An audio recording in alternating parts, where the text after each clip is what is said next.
네, 오늘은 차재원 부산가톨릭대 교수 김광삼 변호사 두 분과 함께 정치권 소식 살펴보겠습니다. 어서 오십시오. 네, 안녕하세요. 안녕하십니까. 먼저 조금 전에 이제 국회 이경희 기자의 연결을 통해서 좀 살펴봤는데 오늘 아침 전해진 소식이죠. 박 대통령이 이번 주 금요일 날 청와대에서 여야 신임 원내 지도부와 함께 회동을 좀 하기로 했는데요. 되게 오랜만인 것 같습니다. 2014년 7월 이후에 거의 2년 만이라고 하는데 어떤 얘기를 좀 주로 나눌까요? 저는 오늘 어떤 얘기를 나눌 거 그 전에 그러니까 지금 이제 대통령께서 지난번 보도국장 편집국장 간담회 때 이야기를 하셨지 않습니까? 총선 민의를 겸허히 수령하면서 그러니까 지금 여야 대표와의 회담을 곧 하겠다. 그래서 이란 순방을 다녀와서 하겠다고 말씀을 하셨거든요. 그래서 오늘 사실은 이번 주 정도가 아마 만나지 않을까 하는 생각이었는데 제가 그렇게 예측을 하고 있었는데 저는 그럼 과연 그렇다면 여야 대표를 만날 것인가, 원내 대표를 만날 것인가 제가 상당히 주목을 했던 측면이 있습니다. 왜냐하면 지금 현재 지금 야당을 이끌고 있는 분이 지금 더불어민주당 같은 경우 김종인 비대위 대표지 않습니까? 비대위 대표 김종인 대표하고는 과거 2012년 대선 때 같은 또 이 캠프에서 같이 일을 했던 그런 인연, 그리고 또 안철수 국민의당 대표, 그리고 천정배 공동대표 이런 분들과 과연 그 자리를 할 것이냐.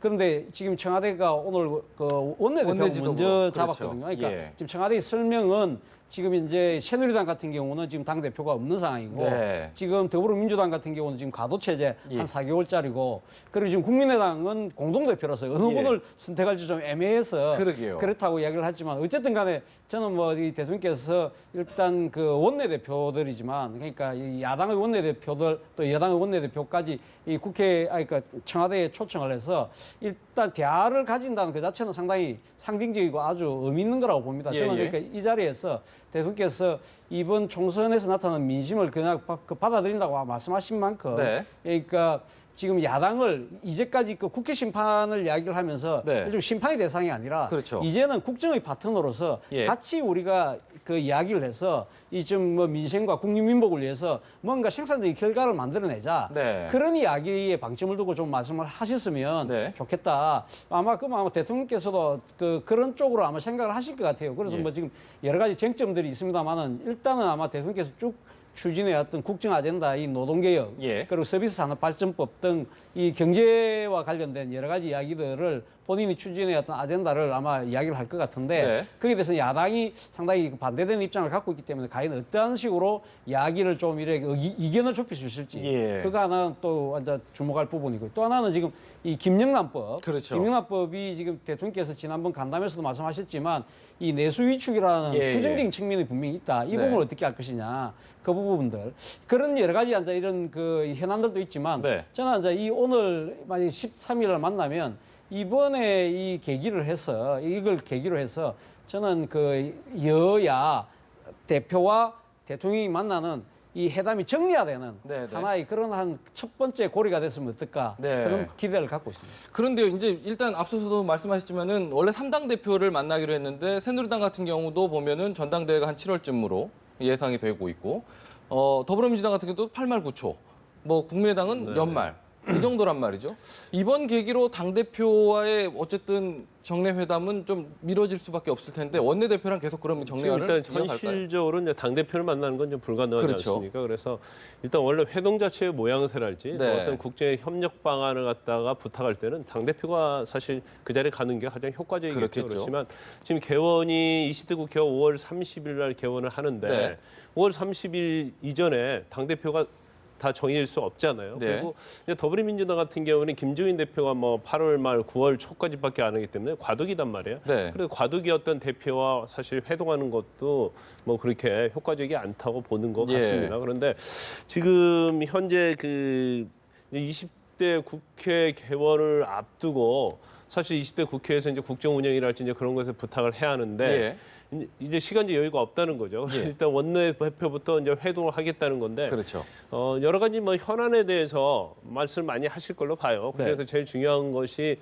박근혜 정부에서 제일 역점을 두고 이제 노동개혁과 관련된 법이 통과되기를 바라고 있고 또 경제, 또 민생과 관련된 법들의 통과가 지금 전혀 되고 있지 않습니까? 그래서 그 부분에 좀 당부를 하면서 협조를 요청할 걸로 보고요. 또 그다음에 가장 지금 현안 중에 하나가 조선과 해운에 있어서 구조조정 문제가 있단 말이에요. 그래서 구조조정 문제에서도 사실 야당의 협조 없이는 이게 참 일사천리로 갈 수 없어서 그 부분도 그럴 거라고 보고요. 이제 김영란법에 대해서는 물론 경제 살리기와 관련돼서 뭐 얘기할 수 있겠습니까? 있습니다만 어떤 국민의 정서상 단지 경제 살리기를 가지고 이게 김영란법을 어떻게 할 수는 없기 때문에 이제 헌법재판소에서 이제 유언 결정이 유언 여부 결정에 대해서는 김영란법이 시행되기 전에 아마 결정이 나올 거로 봅니다. 그래서 이걸 대통령이 명시적으로 이 얘기하는 것은 뭐 저는 제가 볼 때는 부적합하다고 보기 때문에 일단 개원 전에 맞춰서 좀 신속하게 원내대표 회동을 하는 것이 아닌가 싶습니다. 네, 어쨌든 뭐 오늘 뭐 정진석 그 원내대표가 농축수산품 명절 선물 뭐 이런 미풍양속 감안해서 한번 김영란법과 관련해서도 한번 얘기 나눠보겠다 하니까 어떤 얘기를 좀 할지 한번 더 지켜봐야 될 것 같습니다. 뭐 관리형 쪽으로 굳어지는 거 아니냐 뭐 이런 생각인데 어쨌든 그 안에서 내부에서 계속 반발은 오고 가고 공방은 주고 받았네요. 그렇죠. 어제 그 당선자 총회에서 발언에 나선 분 한 60%, 70%가 언론 보도에 의하면 그분들이 지금 그 혁신형 비대위를 꾸려야 된다는 이야기가 있었던 모양입니다. 그럼에도 불구하고 지금 현재 어제 아마 그 정진석 원내대표가 결론을 내린 거는 7월달 전당대회를 지금 통해서 빨리 조기 전대를 통해서 당의 체제를 빨리 안정화시켜야 된다는 쪽에 아마 방점을 찍은 것 같아요. 그러다 보니까 일단 그렇게 된다면 지금 그 비상대책위를 별도로 꾸린다고 하더라도 기껏 해봐야 한 달 반 정도 기간밖에 안 되거든요. 그렇게 한다면 그런 상황에서 과연 이 비대위원장으로 과연 이 정권을 행사할 수 있는 분이 누가 오시려고 할 것이냐. 그렇다고 하다 보면 결국은 그러면 지금 이제 이 아무리 혁신형을 표방한다 하더라도 그 비대위가 7월 전당대회에 준비하는 그런 비상대책위원회로 전락하는 거 아니냐. 그래서 오늘 뭐 조간신문에 보면 당권에 밀려서 지금 혁신형 비대위 체제가 지금 무산되는 상황이기 때문에 결국은 쇄신이 후퇴하는 거 아니냐. 그리고 또 일각에서는 뭐 아직까지 이 그 새누리당이 이번 총선 참패에 대해서 정신을 덜 차린 거 아니냐는 따가운 지적을 받고 있는 상황입니다. 네네. 어떻게 좀 보세요. 지금 말씀하신 대로 아직 민심을 총선 민의를 잘 못 읽는 것 아니냐 이런 지적이 많은데. 당선인 의원총회에서 혁신 비대위로 가느냐, 뭐 관리형 비대위로 가느냐가 뭐 백가쟁명식으로 그냥 말이 엄청 많았는데 사실 관리형 비대위나 혁신형 비대위는 저는 의미가 없다고 생각해요. 왜냐하면 2달 정도도 안 되는 그런 만약 혁신위를 꾸린다면 혁신위가 무슨 일을 할 수 있겠어요? 그 일반적으로 이제 혁신위원회는 권한을 쥐하는 건데 지금 선거가 있는 것도 아니에요. 공천권을 행사할 수 있는 것도 아니고 당 자체를 어떻게 혁신할 것인가에 대해서 2달도 안 되는 혁신위가 할 수 없고요. 그럼 결과적으로 7월 전당대회를 하기로 했다고 한다면 결국 관령 비대위로 갈 수밖에 없다는 거죠. 그래서 뭐 제가 볼 때는 어떤 국민의 눈치를 볼 게 아니고 정말 혁신할 마음이 있다고 한다면 비대위 관리나 혁신 관리가 지금 의미가 없다는 거죠. 그래서 일단 7월에 전당대회를 하고 나서 전당대회 당대표 뽑히고 나면 그다음에 어떤 모습으로 그걸 보여줄 거냐. 그게 제일 중요할 것 같아요. 그래서 사실 현재 그 새누리당은 뭐 친박계가 어떻게 보면 장악을 하고 있다고 볼 수 있고 그렇기 때문에 뭐 원내대표랄지 아니면 당대표 뽑는 데서 결국 친박의 힘이 발휘할 수밖에 없는데 설사 친박이 전면에 나섰다 하더라도 이제 그건 물론 총선의 민의와 좀 다를 수가 있겠죠. 그렇지만 또 선거에서 투표는 또 다른 거거든요. 그렇다고 한다면 어떻게 본인들이 이제까지 오만과 자만을 버리면서 겸손하면서 당 혁신에 대해서 어떻게 할 것인가 중요하다고 생각하고요. 물론 당대표 얼굴이 굉장히 중요합니다. 그렇지만 지금 최고위원회 문제랄지 당의 어떤 제도의 혁신, 시스템의 혁신이 지금 화두가 되고 있지 않습니까? 그 부분을 정확하게 잘 보여주고 이전에 어떤 최고위원회 어떤 공천 과정에서 최고위원의 모습 그런 모습이 아니고 다른 모습을 보여주는데 방점을 찍고 앞으로 새누리당에 가야만이 다음 대선에서도 비전이 있다고 봅니다. 말씀하신 대로 뭐 시스템을 혁신하고 최고위 구성도 좀 바꾸고 하다고 하는데 집단 지도체제 뭐 대대적으로 개편해야 된다는 목소리가 있던데 이건 어떻게 하자는 얘기인가요?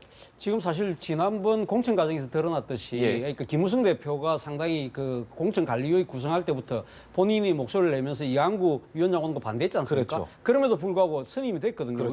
왜냐하면 이 지금 이제 당 대표라고 하지만 당 대표는 최고위원 9명 중에 표결권 9분의 1밖에 안 되거든요. 그러다 보니까 이 현재 여러 가지 그 공천 과정에서 벌어졌던 뭐 옥새 파동 그리고 뭐 살생부 파동, 욕설 파동들이 다 이 집단 지도 체제가 이 상당히 어느 한쪽이 힘을 실어주지 못하고 중구난방으로 진행되는 바람에 그렇게 됐다. 그래서 끝나자마자 바로 나왔던 이야기가 이 완전히 지금 그 최고위원회가 봉숭아학당 같다. 그래서 지금 바꿔야 된다는 이야기가 나온 거거든요. 사실 그 이전에 그 새누리당 앞에 한나라당 같은 경우는 이해창 총재 시절은 아주 1인 그 당 지도 체제, 네. 그러니까 당 대표, 당 총재가 이끌어가는 단일 지도 체제, 강력한 장을 갖고 있었거든요. 예. 이것이 지난 2000 대선 때 두 번의 실패를 통해서 안 되는 바람에 네. 이제는 당을 민주화해서 당권과 대권을 분리하면서 집단 지도 체제로 갔다는 겁니다. 예. 갔는데 그래서 지금 현재 다시 예전과 같이 똑같은 식으로 당 총재가 모든 걸 다 결정하는 네. 1인 중심으로 가기는 쉽지는 않을 것 같아요. 그때 당시 부작용은 분명히 확인한 부분이 그렇기 있으니까요. 때문에 지금 현재 9명으로 구성되어 있는 이 집단지도 그러니까 최고위원 제도를 네네. 좀 축소하는 방향으로 가는 게 아니냐. 예. 지금 9명보다는 그러니까 어제 이야기 놓은 거 중에 소수 정의화를 해서 한번 예. 5명 정도로 한다든지 예. 또 하나의 방법은 지금 현재 더불어민주당은 당대표 선거는 따로 하고 그렇죠. 최고위원 선거 따로 하거든요. 그렇죠. 그러면 지금 그 새누리당도 그럼 당대표는 선거만 따로를 하면 예. 당대표 거기서 선출되는 분은 아무래도 좀 더 건의가 실리니까 모아지고요. 힘이 모아지니까 예. 아마 그런 식으로 이 대표와 최고위원 분리 투표를 하든지 네. 아니면 최고위원 체제를 소수 정의하든지 예. 아마 이 두 중에 하나로 결론이 되지 않을까 생각이 듭니다. 그렇겠군요. 네, 우리 차정현 교수님께서 이제 봉송학당 얘기를 했는데 예. 더불어민주당도 마찬가지고 네. 새누리당도 마찬가지예요. 예. 더불어민주당도 이제 최고위원회의가 있고 뭐 그때 뭐 정청래 의원이랄지 그렇죠. 막말 파동도 있었고요. 예. 그다음에 유승희 의원 뭐 노래도 하고 불렀었고요. 그다음에 이제 새누리당 이번 공천 파동에서 뭐 그 친박이 잡고 있다 보니까 네. 완전 김무성 대표를 견제하면서 이게 중구난방식으로 된 거거든요. 예. 그 자체도 지금 새누리당에서 최고위원 집단 지도 체제에 대해서 예. 이걸 좀 바꿔야 한다는 얘기가 나오는 것도 예. 사실 지난 공천 과정에서 최고위원들의 어떤 계속적인 자기중심적인 그런 얘기들 또 예. 친박을 위한 그런 모습들이 사실 국민에게 굉장히 영향을 미쳤다고 보기 때문에 예. 최고위원 자체에 대해서 어떤 필요성이 있는 거냐 예. 아니면 있다고 하더라도 그걸 축소를 해야 하는 것이 아니냐 네. 이런 얘기가 나오고 있잖아요. 예. 그런데 그 여러 가지 이제 그걸 대안을 어떻게 할 수 있는가 대안이 굉장히 중요하다고 생각해요. 네. 그런데 대안은 여러 가지 있겠지만 당 대표의 권한을 강화시킨다 보면 삶이 또 이게 독재로 흐를 수 네, 있는 네. 그런 면이 있기 때문에 지금 아마 그 좀 약간 좀 유력한 것으로 생각하는 것들이 아마 최고위원 수를 좀 줄이는 게 어떠냐 네, 네. 그런 안이 좀 나오고 있는 것 같고요. 네.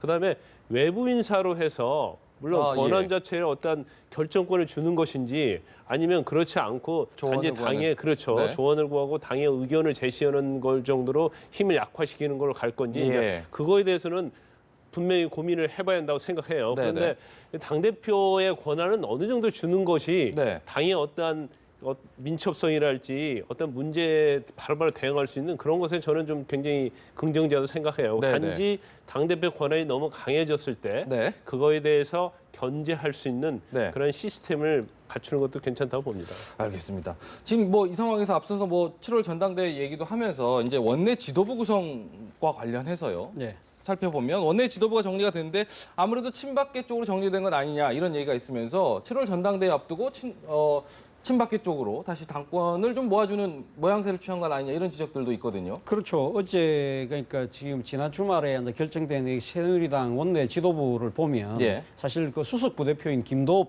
의원도 친박계 예. 그리고 또 지금 이 김명연, 김정재 네. 이 두 분의 그러니까 공보대표 네. 또 지금 현재 또 친박계로 분류가 그렇죠. 되고요. 그리고 또 지금 이 박근혜 대통령의 그 대변인을 했던 이 민경욱 당선자도 그렇죠. 이번에 다시 또 추가로 들어왔단 말입니다. 예. 이런 여러 가지 상황을 보면 야 정진석 원내대표가 청와대의 주문을 예. 여과 없이 그대로 받아들이지 않겠다고 이야기했지만 그러니까요. 결론적으로 보면 원내 지도부 원내대표단에 친박계가 그렇게 다수를 차지한다면 과연 정진석 대표가 자신의 소신껏 할 수 있을까? 예. 그런 의문이 분명히 들 수밖에 없는 그런 상황인 건 사실인 것 같아요. 예. 그런데 사실 어떻게 보면 지금 현재 정진석 원내대표 입장에서도 보면 일단 어떤 식으로도 보면 지금 당선자들 비중으로 보면 약 70명 정도가 친박계로 분류되니까 그분들의 비율로 따져도 그렇죠. 최소한 원내대표나 절반 정도는 안 넣을 수는 없는 네. 현실적인 상황은 분명히 있죠. 예. 그런데 저는 이제 문제는 그러니까 정진석 이 원내대표가 당청 관계를 수직적이 아니라 수평적으로 하겠다고 이렇게 공언을 했는데 네. 결국은 이제 원내대표나 친박계가 얼만큼 있다 하더라도 예. 본인이 어떠한 리더십을 발휘해서 그렇죠. 본인이 이야기했던 그 당청 관계를 수평적으로 바꾸고 협치를 할 수 있는 예. 그런 상황으로 바꾸느냐 거기에 저는 새누리당 앞으로 앞날이 상당히 좌지우지되지 않을까 그런 생각이 듭니다. 어떻게 전망하세요? 일단 이제까지 어떤 당청 관계와 다른 모습을 보여줄 겁니다. 네. 그런데 현재 사실 뭐 그 새누리당 내에서 친박이 다수를 차지하고 있기 때문에 어떤 투표를 뽑는 거랄지 임명을 할 때 네. 원내 지도부 자체가 친박 경향으로 갈 수밖에 없다고 생각을 해요. 그렇지만 그게 너무 그런 방향으로 갔을 때 네. 과연 새누리당이 뭐가 달라졌느냐 그렇죠. 그런 모습을 국민들이 느낄 수밖에 없는 그렇죠. 거잖아요. 그래서 그런 부분에서는 친박계가 좀 자제를 해야 한다고 생각해요. 네. 그건 새누리당을 위해서도 그렇고 대통령을 위해서 그렇고 예. 친박을 위해서도 좀 자제를 할 필요가 있다고 저는 봅니다. 네.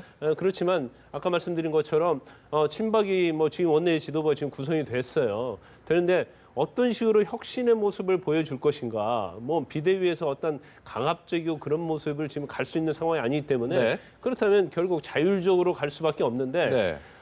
이게 사실 수직 관계도요. 전에는 새누리당이 일당이었단 말이에요. 네, 네. 그렇기 때문에 다수당이기 때문에 가능하지만 지금은 좀 그때와 상황이 완전 달라졌습니다. 그래서 청와대가 원하는 대로 또 새누리당에 갈 수 있는 상황도 아니고 예.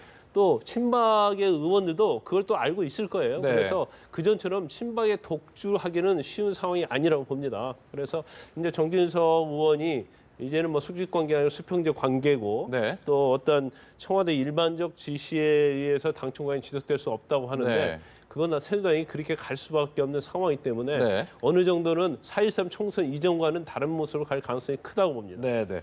알겠습니다. 뭐 이어서 야당 상황 알아보기 전에요. 어제 정진석 원내대표가요. 국회 본회의장에서 협치 공간을 좀 만들자 이렇게 좀 제안을 했습니다. 이와 관련해서 뭐 허승아 앵커를 통해서 자세한 내용 들어보고 더 이야기 나눠보겠습니다. 네, 새누리당 정진석 원내대표가 20대 국회가 개원하면 본회의장 좌석 배치를 협치와 소통의 정신에 맞는 구도로 바꾸자고 제안했습니다. 정 원내대표는 연합뉴스와의 통화에서 여야가 나뉘어 격돌하는 대신 통섭을 바라는 국민의 명령을 실현하기 위해 정당에 구애받지 않거나 상임위원회별로 앉는 게 어떠냐면서 이같이 밝혔는데요. 현재 19대 국회 본회의장에서는 의장석을 바라봤을 때 가운데에 새누리당, 그 왼편에 정의당과 국민의당, 오른편에는 더불어민주당 의원들이 앉게 돼 있습니다. 그렇다면 20대 국회가 개원한 이후에 정 원내대표의 제안에 따르게 된다면 좌석 배치에는 어떤 변화가 생기는지 화면으로 살펴보겠습니다. 본회의장 좌석 배치는 현행 국회법 3조에 규정되어 있습니다. 국회의장이 각 교섭단체 대표와 협의해 정하고 협의가 안 되면 의장이 잠정 결정한다고 되어 있는데요. 관례상 의장석을 바라보고 원내 1당이 중앙에, 원내 2당은 오른쪽에, 원내 3당과 비교섭단체, 무소속 의원은 왼쪽에 앉아왔습니다. 이러한 관리를 그대로 적용해서 20대 국회 본회의장 좌석을 가상 배치해봤는데요. 보시는 것처럼 일당인 더민주가 중앙을 차지하고 새누리당이 그 오른편, 국민의당과 정의당, 무소속 의원은 왼편에 자리하게 됩니다. 다음으로 보실 화면은 당 구분 없이 가상 배치해본 모습입니다. 여야가 섞어 앉게 될 경우에 상임위원회별로 앉거나 지역별 혹은 선수별로 앉는 방법 등 다양한 기준을 적용할 수 있을 것으로 보입니다. 이러한 정 원내대표의 제안에 대해 더불어민주당과 국민의당은 논의의 가능성을 열어두고 있는데요. 더민주 우상호 원내대표는 좋은 생각이지만 같은 당끼리 앉아야 긴급한 논의가 가능한 만큼 일장일단이 있어서 나중에 의논해봐야 한다고 말했습니다. 국민의당 박지원 원내대표는 섞어 앉아 긍정적인 면도 있겠지만 당끼리 서로 긴밀하게 협의해야 하기 때문에 바꿀 필요는 없다는 생각이라고 말했지만 김관영 원내수석 부대표는 논의는 해봐야 하지만 나쁘지 않은 제안이라고 밝혔습니다. 일단 논의의 가능성은 열려 있는 만큼 20대 국회 본회의장 좌석 배치를 두고 여야 3당이 어떤 결론을 내릴지 주목됩니다.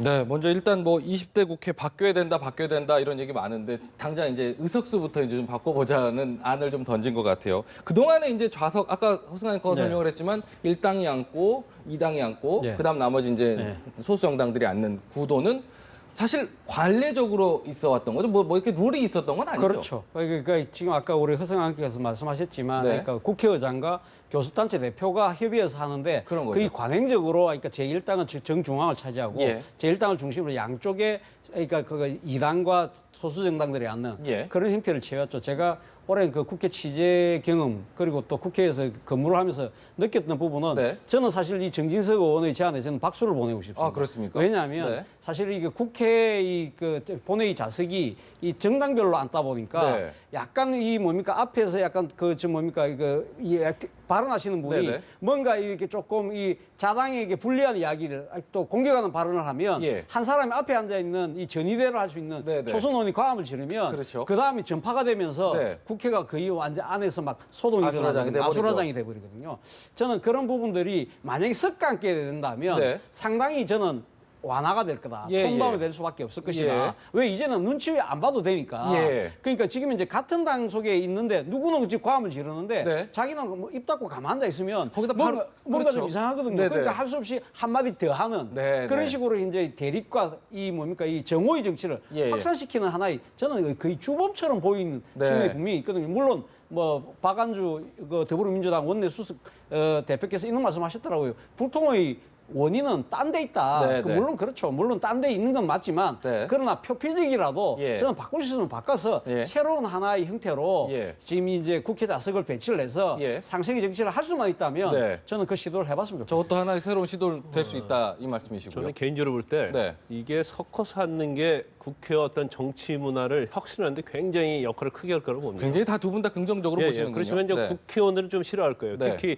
선수가 높은 국회의원들은 예, 예. 다 싫어할 거로 보는데 예. 사실 이게 약간 우리나라의 좀 특이한 이게 관행이거든요. 네. 이게 1948년도에 재헌국회 처음 했을 때는 추첨을 했어요. 좌석을. 아, 예, 예. 근데 그 당시에 이제 무소속이 굉장히 많았습니다. 네, 그래서 네. 정당의 입김이 작용하지 않았기 때문에 네. 추첨을 했는데 그 이후에 이제 5대에서 8대 국회에서는 원내 교섭단체가 시행되면서 예. 원내 교섭단체가 자리를 배정하는 게 아니고 원내 교섭단체끼리 또 투표를 했어요. 예. 근데 이게 언제부터 지금 현재 상황이 관행이 됐냐면 1973년도부터 네. 관행이 됐고 이게 국회법에 없습니다. 그러니까요. 이 자리에 배치돼서. 예, 예. 그런데 이제 73년도부터 이렇게 되어 왔는데 우리나라 국회의사당이 좀 다른 데 좀 특징이 있죠. 뭐냐면 부채꼴이거든요. 예, 예. 국회의장을 중심으로 부채꼴로 돼 있다 보니까 그렇죠. 또 거기에서 당별로 이렇게 나눠서 하니까 아까 우리 차 교수님 말씀하신 것처럼 자기 당에 좀 굉장히 안 좋은 얘기를 하면 네. 고함지고 사퇴질을 해요. 네. 그런데 같이 섞어서 앉으면 네. 상당히 그런 부분이 어렵겠죠. 아무래도 옆에 사람 눈치 네. 볼 수밖에 없을 근데 부분도 그렇다고 있고요. 이제 섞어서 할 때 그냥 뭐 추첨제에서 섞어서 하는 방법도 좋다고 생각하고요. 예. 아니면 이제 상임위원들은 같이 또 상의도 해야 하니까 그렇죠. 상임위별로 섞어서 앉는 것도 저는 좋다고 보고요. 네네. 또 제일 좋은 것은 국회라는 의사당이 굉장히 상징적이지 않습니까? 네네.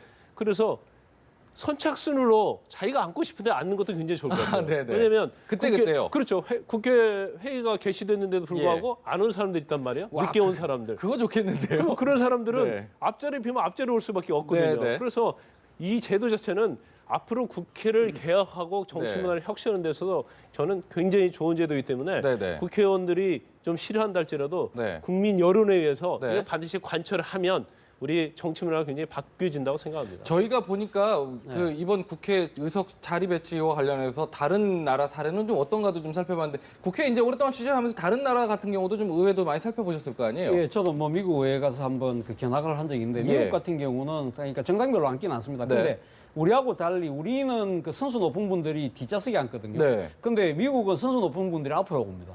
앞에 와서 절대 토론을 하죠. 아, 그러니까 예, 그것이 예. 완전히 다르죠. 우리나라는 지금 이제 아까도 이 좌석 배치가 정당별로 되어 있기 때문에 이거 그 대립의 이 정치 문화를 심화시킨다는 측면도 있지만 또 하나는 권위적이거든요. 그러니까요. 그러니까 같은 당끼리 앉더라도 이 지금 앞선에는 이 초선들, 네, 이 돌격대들을 배치를 합니다. 예, 예. 좀 힘좀 쓸 수 있고 예. 목소리 큰 사람들을 앉히거든요. 예, 예. 그리고 이제 그런데 몸싸움 안 할 사람들은 다쓴 중진들은 뒤에서 점잖게 지켜보면서 초선들 하는 거 일종의 감시하는 역할 네. 그런 식으로 하니까 이게 네.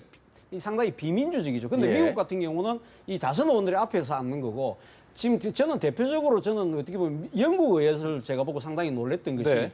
영국은 이 좌석이 고정돼 있지 않습니다. 예. 그러니까 벤치형으로 이렇게 여야가 마주 보도록 앉는데 예, 예. 근데 이제 매주 수요일마다 네. 그 프라임 미니스터 퀘스천이라고 예.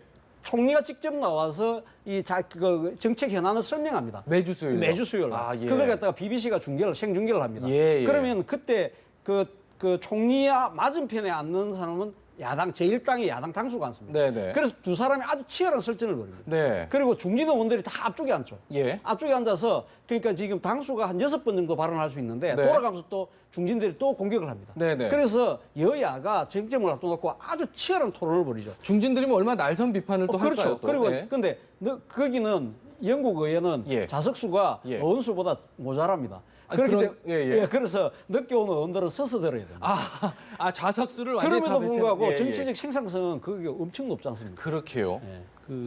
일단 우리나라는 국회 이제 국회 본회의장이라는 게 사실 토론회장 아닙니까? 네, 네. 그런데 우리나라 부채꼴 모양으로 돼 있기 때문에 토론을 할 수가 없어요. 네. 그냥 발표자가 앞에 나가고 그다음에 뭐에 대해서 현안에 대해서 투표하는 거시기 역할밖에 안 그러게요. 되거든요. 일단 근데 마주보고 이야기할 수 있는 공간 자체가 안 그렇죠. 되는군요. 그리고 영국 같은 데는 이제 선착순으로 네. 입장을 하기 때문에 네. 늦게 오면 자리가 없어서 뒤에 서 있어야 한단 말이에요. 네, 네. 굉장히 의미가 크죠. 그게. 예, 예. 그럼 서로 일찍 오려고 하는 거고요. 네. 그다음에 또 우리가 아까 제가 우리 국회 본회의장이 이제 부채꼴이라고 했는데 네. 영국의 캐나다 같은 경우에는 사각형이에요. 네. 사각형이니까 가운데를 중점을 두고 서로 마주보고 앉는 거죠. 네, 네. 그러니까 설사 정당별로 나눠져 있다 하더라도 예. 서로를 보고 얘기할 수 있는 거예요. 그렇죠. 그리고 거기에서 뭔가 발표를 하는 사람은 가운데 서서 얘기를 하는 그렇죠. 거거든요. 그렇다 보니까 토론의장이 정말 될 수 있다는 거죠. 네, 네. 그리고 독일 같은 경우는 보니까 그렇더라고요.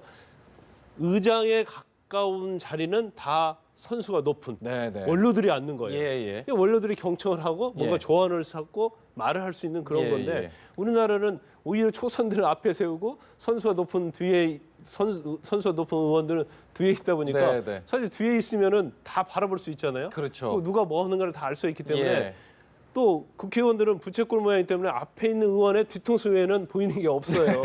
이제 그런 것들이 뭐 여러 가지로 우리 지금 국회 문화에도 영향을 미치고 있다고 예, 생각하기 때문에 예, 예. 그런 부분은 아마 원론적인 측면에서 좀 검토를 해보는 게 좋지 않나 싶습니다. 좋은 제안일 것 같습니다. 여러 가지 저도 좀 떠오르는 게 옛날에 안철수 그 의원이 이제 당선됐을 때 처음에 앞자리에 앉았다가 네. 당대표 되니까 제일 뒤로 뒤로 올라앉는 모습을 기억들 하실 것 같은데. 제 뒷자리는 뭐 자기 편에 따라서 네. 나가기 좋은 자리죠. 발빼기 좋은 자리죠. 네. 알겠습니다. 국회 그 의석 배치 한번 논의해 볼 만한 이야기인 것 같습니다. 야당 상황도 좀 살펴보겠습니다. 어제 이 시간에 더불어민주당 우상호 원내대표와 국민의당 박지원 원내대표가 상견례를 좀 가졌는데요. 이와 관련해서 이야기 한번 들어보고 더 이야기 나눠보겠습니다. 앞으로 우리 20대 원 구성부터 잘 우리 야당끼리 잘 협력해서 대화와 타협의 정치가 꼽히는데 우리 두 야당이 참 큰 역할을 했다 이런 얘기 나올 수 있도록 많이 좀 도와주십시오. 제1당에서 베풀어야지 적은 당한테 내놓으라고 하면 안 되죠. 제 정치적 스승인 김대중 전 대통령님 또 우리 박지원 선배님 인연이 같은 문화생이기 때문에 앞으로 더 김대중 대통령님의 뜻과 정신을 지키는 데 있어서는 누구보다도 협조가 잘 될 것이다. 저는 그렇게 생각하고 있고요. 네, 뭐 웃으면서 얘기를 하긴 한 것 같은데 굉장히 좀 대화 내용을 보면 좀 약간 신경전이 좀 팽팽한 것 같아요. 그럴 수밖에 없죠. 일단 네. 뭐 기싸움이 아주 뭐 보이지 않는 기싸움이 굉장히 대단하다 생각하고요. 일단 예. 같은 당 출신이잖아요. 그렇죠. 그렇기 때문에 서로를 너무 잘하는 거죠. 네. 물론 그 박지원 원내대표하고 우상호 원내대표가 뭐 정치의 살아온 궤도 틀리고 정치의 궤도 완전 틀리죠. 예. 틀리지만 같은 데서 오랫동안 한솥밥을 먹었기 때문에 네. 서로를 너무 잘한다고 보고요. 이제 더불어민주당하고 또 국민의당은 일단 서로 굉장히 경쟁 관계지 않습니까? 네. 그래서 집권 여당을 두고 어떻게 갈 것인가에 대해서 서로 이제 이럴 수밖에 없는데 이게 네. 참 굉장한 신경전을 벌인다고 생각해요. 근데 예. 지금 첫 시험대가 원내대표 어떤 능력의 시험대가 네. 상임위 배정, 그렇죠. 국회의장, 뭐 법사위원장 여러 가지 이제 논점되는 것이 이제 막 임박했지 않습니까? 네네. 그러니까 여기에서 첫 원내대표 저는 시험대라고 생각합니다. 네. 그런데 국민의당 입장에서도 마찬가지고 더불어민주당 입장에서 마찬가지고 모든 행보는 과연 호남에서 앞으로 어떻게 주도권을 잡을 것인가로 예, 갈 예. 것이에요. 예. 그래서 지금 뭐 김원걸 저 김원걸 교수도 위원장이죠. 계속 막 안 대표, 네, 네. 안철수 대표 공개하고 있지 않습니까? 예, 예. 그리고 김종인 대표도 뭐 호남 가고 문재인 대표도 이번에 전라북도 갔지 않습니까? 예, 예. 그래서 결과적으로 어떤 정치를 압박하는 데 있어서 뭐 새누리당의 견제란 자체가 네. 사실은 이전과 좀 다른 모습을 보인다는 거죠. 무조건 반대를 할 수 있는 게 아니고 어떤 것이 호남의 표를 얻을 수 있을 것인가에 중점이 둘 가능성이 크다고 보고요. 네. 또 국민의당 입장에서나 더불어민주당은 서로 피해의식이 있을 수 있다고 봐요.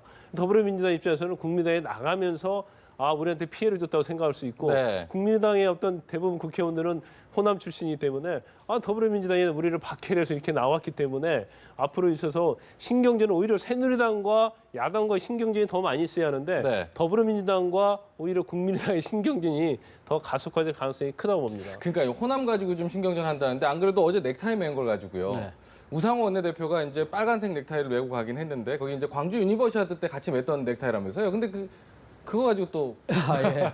박지원 그 원내대표가 옛날 쓴 책이 있습니다. 자주 쓴 제목이 예. 넥타이를 잘 매는 남자인가 뭐 그럴 겁니다. 네네. 그래서 넥타이가 상징하는 예. 이 넥타이와 정치와의 상관관계를 아주 잘 아시는 분이죠. 이거 하나만 매도 메시지다 이런 그렇죠. 거죠? 메시지라는 걸 잘 아시는 분인데 어제 지금 우상호 원내대표가 사실 빨간색 넥타이를 메고 간 건데 네. 그거는 지금 윤장현 강주시장이 지난해 강주 하기 유니버시아드 대회 때 앉아 나눠준 거고 네. 그때 선배님도 저하고 같이 같은 넥타이를 메고 갔고 저는 네. 강주의 정신을 생각해서 메고 왔습니다. 이런 네. 이야기했는데 네. 박지원 원내대표가 하신 얘기가 나는 새누리당 색깔, 새누리당 넥타이 별로 좋아하지 않는다. 네. 이 단칼에 이렇게 그러니까요. 잘랐거든요. 근데 넥타이 멜 여유도 없다고 해서 넥타이 네, 고를 그렇죠. 여유도 그리고 또 없다고. 넥타이 본인은 또 넥타이도 메고 오지도 않았습니다. 네. 넥타이가 상징하는 것이 그렇게 크다고 주장하신 분이 그런 이야기는 뭐냐? 네. 결국은 아까 우리 김 변호사님 말씀하셨지만 지금 현재 3당 체제하에서 어떻게 보면 제1당과 제3당 그러니까 과거 한솥밥을 먹었던 네. 더불어민주당과 국민의당이 어떻게 보면 더 많은 그 경쟁을 해야 되는 네. 그런 상황을 의식을 한 것이 아니냐. 예. 그래서 뭔가 지금 이제 새로 이렇게 진행되는 3당 체제하에서 네. 이 지금 이제 이 야당권의 대표가 누가 될 것인가, 적자가 누가 될 것인가를 그렇죠. 자리를 놓고 예. 미리 기체 싸움을 하면서 박지원 원내대표가 네. 미리 좀 작심하고 가서 예. 지금 그 메시지도 전달하고 네. 그렇게 하셨던 것 같아요. 그러니까 박지원 원내대표가 이제 고단수란 얘기가 이제 저런 면에서 또 나타나는 것 같은데 또 하나는 어찌됐든 간에 우상호 원내대표 같은 경우는 뭐랄까 공통점을 찾기 위해서 어쨌든 DJ의 같은 뿌리를 갖고 있다 이렇게 강조를 했는데 이것도 박지원 원내대표는 답을 안 했어요. 그러니까 박지원 원내대표 같은 경우는 1987년도 평민당에 입당을 했고 네네. 우상호 원내대표 같은 경우도 2000년도에 김대중 전 대통령 그렇죠. 젊은 피수열로 이제 들어왔던 공통점이 그래서 있는데요. 이제 87년도에 박지원 대표가 평민당에 입당하고 어떻게 보면 동교동계의 전형적인 그런 인물이지 않습니까? 네. 거기에 비해서 우상호 원내대표 같은 경우에는 뭐 2000년도 그러니까 한 13년 늦은 거예요. 그렇죠. 민주당에 들어온 게 13년 늦었는데 네. 이제 박지원 대표 입장에서 보면 그럴 생각할 수 있죠. 뭐냐면 같은 DJ 문화생이다 할지라도 똑같은 문화생이 아니다라는 거죠. 자기는 DJ가 정말 억압받고 그럴 때 예. DJ 밑에서 문화생을 했지만 예. 2000년도에는 그런 시기가 아니었다는 거죠. 네. 그래서 본인이 볼 때는 뭐 DJ 문화생을 너하고 나하고 똑같이 보는 것은 네. 좀 기분이 나쁘다는 생각이 우회적으로 나올 수 있다고 봅니다. 예. 그렇지만 어쨌든 간에 뭐 제1당의 원내대표예요. 네. 그래서 그 어떤 정치의 구력이 꼭 있다고 해서 정치를 잘한다고 저는 보지 않습니다. 예. 그래서 국민의 마음을 잊고 어떤 정책과 정당의 어떠한 방향성 네. 그런 것들이 국민에게 어떻게 호소하느냐 문제이기 때문에 네. 정치 구력만 가지고는 되지 않는다고 봐요. 네, 그래서 네. 무조건 서로 경쟁을 하고 서로 기싸움을 할 게 아니고 네. 어떻게 하면 야당이지 않습니까? 네. 그 집권 여당의 잘못된 점을 견제할 것인지 네. 야당으로서 어떤 충분한 역할을 할 것인지에 대해서는 예. 논의를 해야지 예. 무조건 경쟁 관계로 보는 것은 바람직하지 않다고 봐요. 13년 차 때문에 그런 걸까요? 어떻게 좀 읽히세요?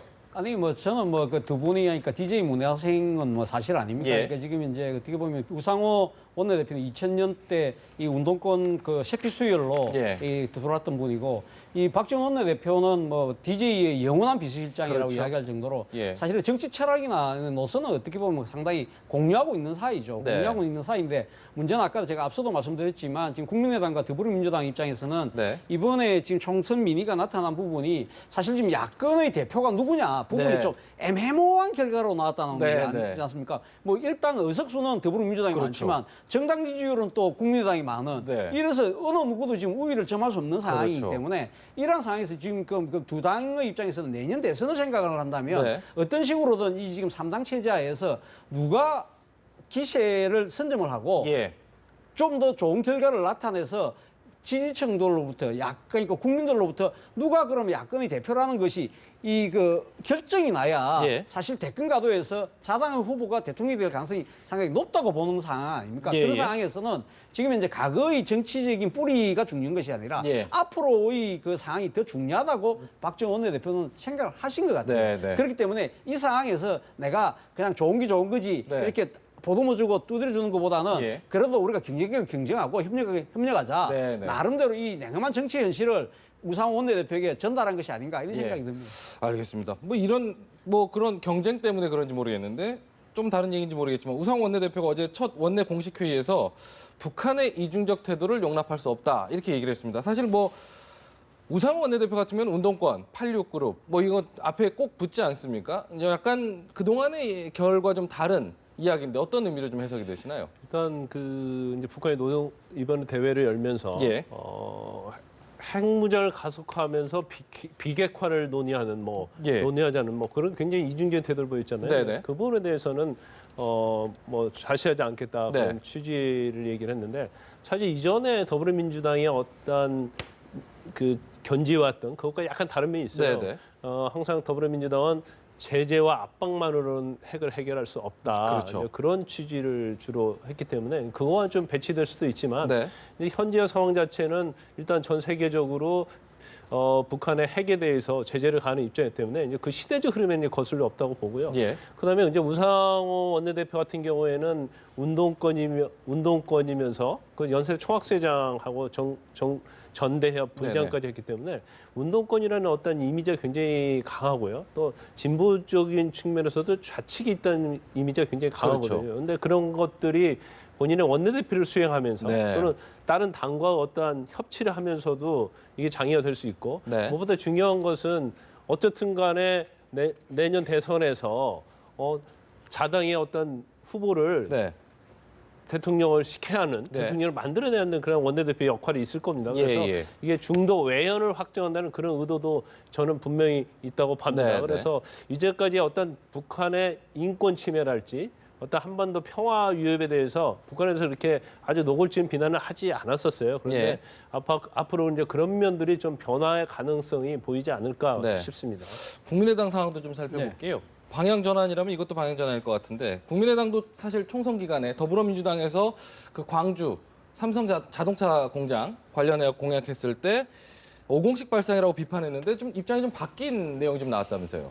그렇죠. 그러니까 지금 강주의 그 국민의당 당선자가 8분이잖아요. 그렇죠. 강주 지역을 석권을 했는데 예. 지금 이제 강주시장이 더불어민주당 소속 또 이 윤장희 시장입니다. 윤장희 시장이 사실은 이 지금 강주에서 지금 앞으로 이래 강주시가 미래 먹거리 산업으로 예. 이제 자동차 중에서도 전장 사업, 네. 그러니까 컴퓨터 중심의 그 전기 자동차 같은 그런 사업을 앞으로 미래의 성장 산업으로 생각을 하고 있었던 거죠. 그걸 알고 당시 총선 과정에서 양양자 더불어민주당의 그렇죠. 후보가 그러니까 삼성차 전장 사업 부분을 갖고 오겠다고 예. 공약을 한 거 아닙니까? 예.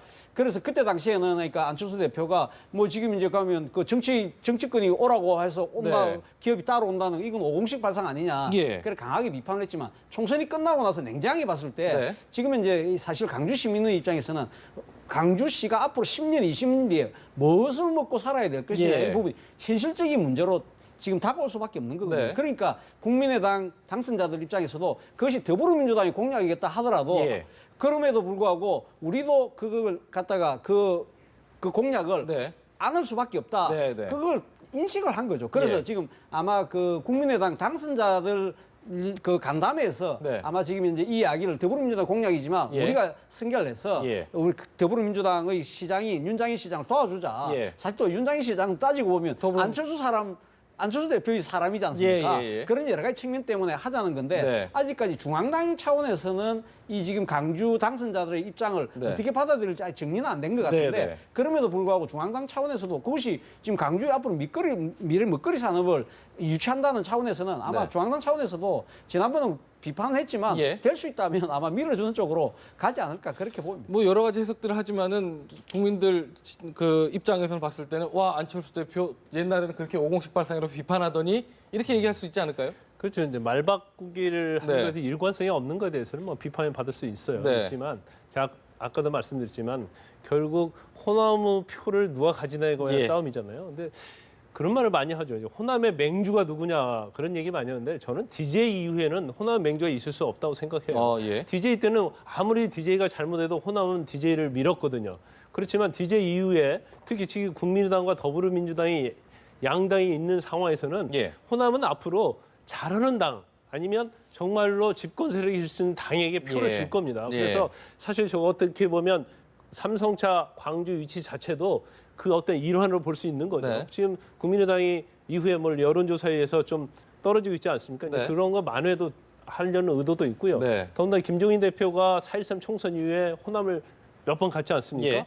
근데 문재인 대표도 또 전라북도로 갔어요. 네. 더군다나 12일인가요? 12일 날 광주에서 더불어민주당이 당선자 대회를 그렇죠. 광주 김대중 김대중 컨벤션 센터에서 그렇죠. 합니다. 네. 이런 것들은 호남을 두고 그냥 치열한 네, 쟁탈전을 벌이고 있는 거죠. 그래서 네, 네. 이제 저것도 더불어민주당에서 삼성차를 유치하겠다고 했는데 네. 국민의당에서 반대할 수는 없는 거죠. 그게 그렇죠. 현실적이든 아니면 포퓰리즘이든 간에. 네, 네. 그래서 국민의당에서는 유치하면 돕겠다고 말할 수 없는 입장이죠. 알겠습니다. 끝으로요 한 가지만 더 여쭤볼게요. 지금 어쨌든 국민의당 원내지도부 인선과 관련해서도요. 안철수 초선 비례 당선자가 다수 포진해 있다 보니까 안철수 대표 쪽이 많지 않겠습니까? 예. 그 지역구 의원들은 호남 출신이지만 예. 이런 거 관련해서 안철수 대표의 영향력이 커질 것이라는 전망에 대해서 어떻게 좀 보세요? 뭐 안철수 대표가 사실 지금 이제 국민의당을 대표, 물론 공동 대표이긴 하지만 예. 그러나 거의 원톱처럼 비치는 게 사실이지 그렇죠. 않습니까? 그럼에도 불구하고 지금 이제 지역구 의원들은 호남 의원을 편중돼 있다 보니까 그렇죠. 그렇다고 해서 당직을 배분하는 과정에서 그러니까 원내대표단에 지역구 의원들만 넣을 수는 없는 상황이거든요. 그러니까 지금 이제 그러니까 이 호남당이라는 지역당의 이미지가 너무 두드러지기 때문에 그렇죠. 그래서 할 수 없이 이 전문적인 영역에서 놓으신 비례대표들을 앉힐 수밖에 없는 그런 예. 이 고육지책의 상황에서 네. 원내대표단을 구성을 한 것 같아요. 예, 예. 하다 보니까 지금 안철수 대표가 공천한 비례대표 초선들이 많이 그러니까 다수 포진하는 그런 네. 양상이 보이다 보니까 네. 야 또다시 안철수 사당 되는 거 아니냐 예. 그런 이야기는 넣을 수 있다고 보지만 그런 안철수 대표도 본인이 국민의당이 안철수 사당처럼 비치는 부분에 대해서는 본인도 그렇게 썩 그렇죠. 말하고 있지는 않을 겁니다. 그렇기 분명히 때문에 견제하고 있겠죠. 그렇기 때문에 지금 이제는 문제는 하자니까 원내대표단은 아마 이런 식으로 균형을 지역과 비례대표 균형을 네. 잡다 보니까 그런 것 같고요. 네. 그렇기 때문에 뭐 크게 뭐 지금 이 부분이 그 뭐 당내의 큰 쟁점이 될 것 같지는 않습니다. 알겠습니다. 정치권 흐름 두 분의 전문가와 함께 짚어봤습니다. 여기까지 말씀 듣겠습니다. 오늘 말씀 고맙습니다.